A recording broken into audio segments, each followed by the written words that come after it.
After 17 years behind bars, Edmonton man Michael White, who was convicted of second-degree murder in the death of his pregnant wife, Leanna, has been granted parole. It's a decision that's outraged some in the community and has advocates for domestic violence survivors saying more needs to be done to protect victims. I hope people remember Leanna. She was a loved person.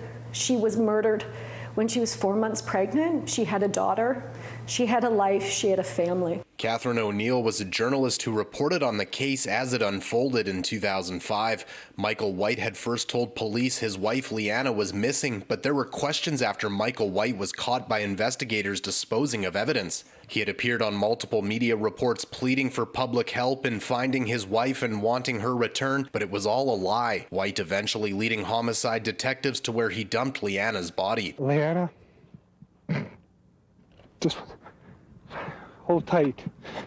White was sentenced to life in prison for second-degree murder with no chance of parole for 17 years. That parole granted late last month. O'Neill, who now helps those escaping domestic violence, says nearly 2 decades later, it's a somber reminder of how much work needs to be done strengthening laws against domestic abuse and how prevalent it still is. There's still so much stigma around domestic violence. So many people just will never report the crime, because of the consequences to them, but also the fact they don't think there is those ramifications for the person that is perpetrating the abuse. White was first granted day parole in 2021. Reporting from Edmonton, Darcy Ropchan, City News.